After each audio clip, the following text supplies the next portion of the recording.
vai acontecer, tem que acontecer. O anjo vai descer aqui para te abençoar, porque para Jeová ver um escolhido perder uma luta é inadmissível, é inaceitável. Um milagre, meu irmão, na tua vida hoje é inevitável. Um milagre, meu irmão, na tua vida hoje é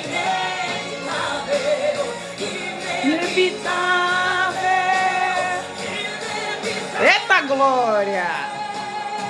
É inevitável acontecer um milagre na tua vida, porque Deus já determinou. Por isso, confie, tenha fé no agir do Espírito Santo do Senhor, porque Deus sabe todas as coisas. Ele sabe o que é melhor para a minha vida e para a sua vida. O que você precisa fazer é aumentar ainda mais a tua fé no Deus poderoso, que é fiel para cumprir todas as promessas que Ele fez na nossa vida. Mas para isso devemos obedecer à voz de Deus. Precisamos fazer a vontade e o querer do Pai, para que eu e você venha ver as promessas do Senhor se cumprir na nossa vida. Para isso, a nossa fé precisa entrar em ação. Deus quer despertar a fé que há em você e que há em mim. Porém, se eu e você decidir ir pelo caminho largo, aí a perdição é certa. Regiane, por que você está falando isso? Porque em Amós, no capítulo 6, a palavra do Senhor mostra um povo desobediente, um povo que deixou o orgulho entrar no coração, um povo que deixou a avareza subir para a cabeça e um povo que acabou caindo em desolação e destruição.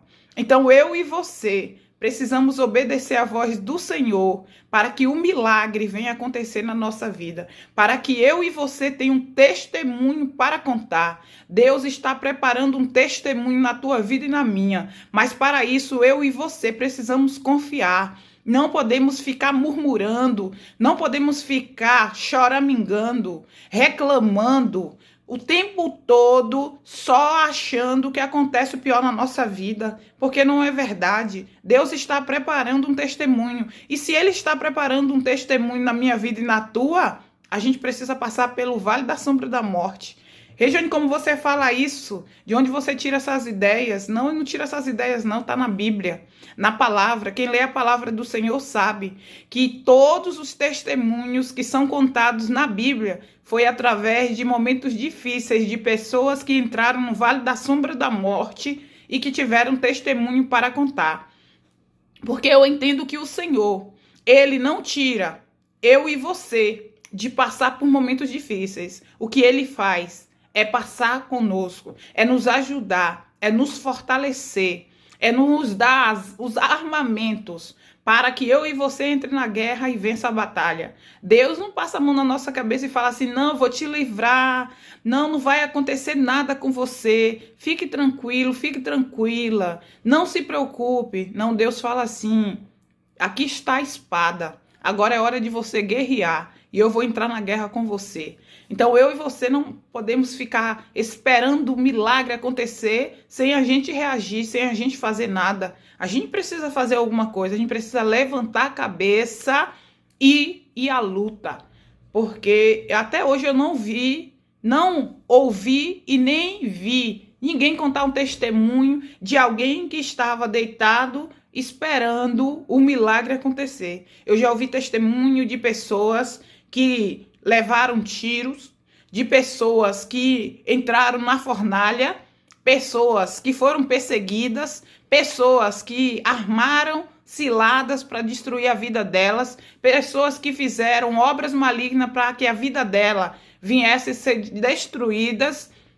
Então a gente conhece pessoas que contam testemunho, mas testemunho de vitória, mas para essa vitória acontecer, tiveram guerras que aconteceram antes. Então não tem como você esperar um testemunho vindo do Senhor achando que só vai ser flores. Não, vai ter os espinhos. E é no momento dos espinhos que Deus vai testar a tua fé e a minha. Então confie no Senhor e não desista. Não perca a tua fé. Não deixe o inimigo te abater. Seja forte e corajoso. Então, irmãos, vocês que estão aí com a Bíblia de vocês, Abram a Bíblia de vocês aí no capítulo de Amós, no capítulo 6, que fala sobre a corrupção de Israel, ameaças. Eita, Jesus, é forte mistério. Ai dos que repousam em Sião e dos que estão seguros no monte de Samaria, que tem nome entre as primeiras nações e aos quais vem a casa de Israel. Passai a Calné e vede, e dali ide a grande Ramate, depois descei a Gate dos filisteus. Serão melhores que estes reinos? Ou será maior o seu termo do que o vosso termo?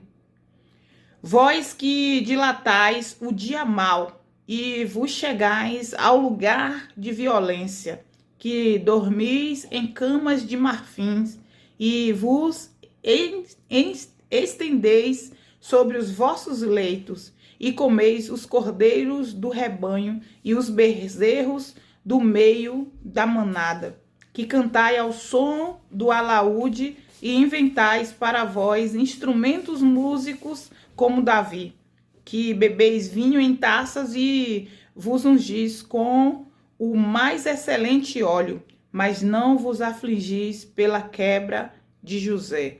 Então aqui Deus está mostrando um povo que deixou o orgulho e a avareza entrar em seu coração, porque várias nações acabaram fazendo rota de comércio com Israel, e ali aquele povo achava que eles eram imbatíveis e que nada nem ninguém poderia destruí-los.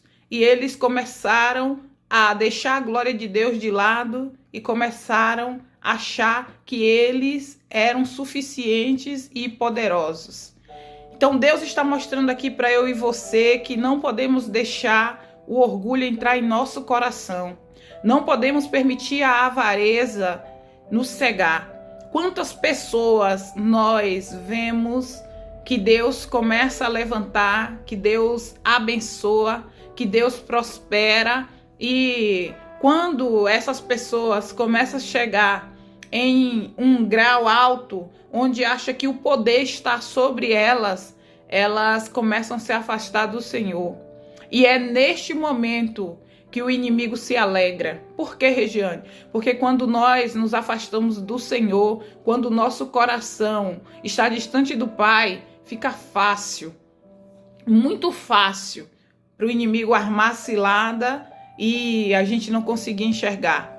Porque nos achamos tão suficientes, tão poderosos, que esquecemos de confiar no Senhor.